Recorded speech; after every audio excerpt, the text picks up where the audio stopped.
quartier de Belzins a retrouvé son calme ce matin. Hier, c'est dans cet hôtel que l'assaillant a asséné ses premiers coups de couteau. Contre un client d'abord, puis le gérant et son fils. Blessé au dos, ce dernier a pris la fuite et trouvé refuge dans cette boutique voisine.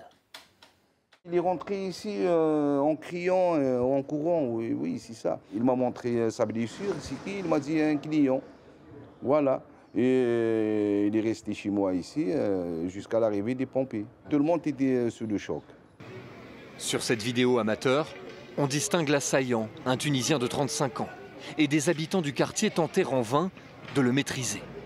L'homme s'échappe, il frappera 2 autres personnes au visage avec une matraque, avant d'être neutralisé par les policiers devant ce restaurant.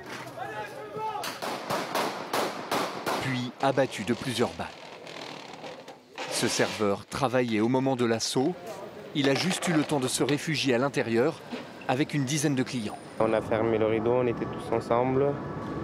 On a essayé de calmer les gens aussi, de se calmer nous-mêmes. Et après que les pompiers sont venus, on est tous sortis ensemble par la sortie de secours par derrière. C'est la première fois que je vois une scène comme ça. Et je pense que je ne vais pas pouvoir l'oublier pendant toute ma vie. L'assaillant n'était pas radicalisé, mais son comportement instable, potentiellement violent, était connu des autorités. Le ministre de l'Intérieur l'a confirmé hier soir à Marseille. C'est un individu qui est défavorablement connu de nos services.